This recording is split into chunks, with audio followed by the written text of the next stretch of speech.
19 నుంచి 24 వరకు మన పైన వైకాపా కార్యకర్తలు నాయకులు అనేక కేసులు పెట్టారు. అన్ని రకాలుగా మనం వేధించారు. నా పైన కూడా 22 కేసులు పెట్టారు.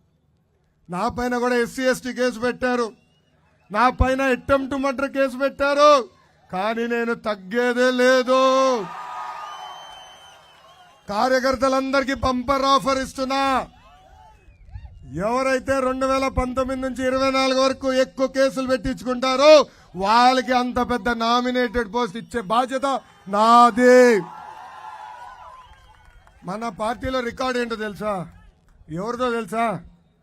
తాడిపత్రి మాజీ శాసన సభ్యుడు జేసీ ప్రభాకర్ రెడ్డి గారిది.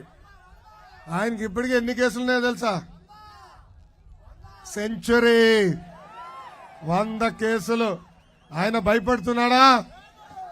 భయపడట్లేదు. ఏం చేయని తప్పుకి చంద్రబాబు నాయుడు గారు 53 రోజులు జైల్లో పెట్టారు. మొదటి రోజు నేను చంద్రబాబు నాయుడు గారిని ములాఖాత్కి వెళ్ళి కలిసినప్పుడు చాలా బాధేసింది. నా కళ్ళంట నీళ్ళు వచ్చింది.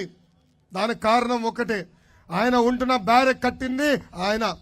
మేము ములాఖాత్ చేసిన రూమ్ కట్టింది చంద్రబాబు నాయుడు గారు.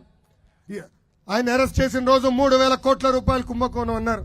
దాని తర్వాత 300 కోట్ల రూపాయలు కుంభకోణం అన్నారు. ఇప్పుడు 27 కోట్ల కుంభకోణం అంటారు. వాళ్ళు వేసిన ఛార్జ్ షీట్ కోటే చీపో, ఇదొక పనికిమాల ఛార్జ్ షీట్ అని తిరస్కరించే పరిస్థితి. ఈ సభాముఖంగా చెప్తున్నా, my dear Jagan, time date ను ఫిక్స్ చేయి. నీ అవినీతి ఆరోపణల పైన, మా నాయకుడు అవినీతి ఆరోపణల పైన చర్చించడానికి ఈ లోకేష్ సిద్ధంగా ఉన్నాడు. నువ్వు సిద్ధమా అని ఈ సభాముఖంగా నేను ప్రశ్నిస్తున్నాను. ఇక్కడున్న కార్యకర్తలందరూ చెప్తున్నా, ఏ అధికారులైతే చట్టాన్ని ఉల్లంఘించమని ఇబ్బంది పెట్టారో, ఏ వైకాపా నాయకులైతే చట్టాన్ని ఉల్లంఘించమని ఇబ్బంది పెట్టారో వాళ్ళందరి పేర్లు ఈ రెడ్ బుక్ లో రాశా. ఈ రెడ్ బుక్ డిమాండ్ బాగా పెరిగిందబ్బా. కోర్టులో కేసేశారు తెలుసా నా పైన. లోకేష్ రెడ్ బుక్ అంటున్నాడు, లోకేష్ ని అరెస్ట్ చేయాలి, నాన్ బెయిలబుల్ వారెంట్ ఇష్యూ చేయాలని కోరారు. అరే నేను ఇక్కడనే నిలబడ్డానయ్యా. నాన్ బెయిలబుల్ వారెంట్ ఎందుకు? నేను తప్పు చేస్తుంటే ఇక్కడి నుంచే జైలుకు పంపించు. ఒక క్రమశిక్షణతో బతికిన వ్యక్తిని.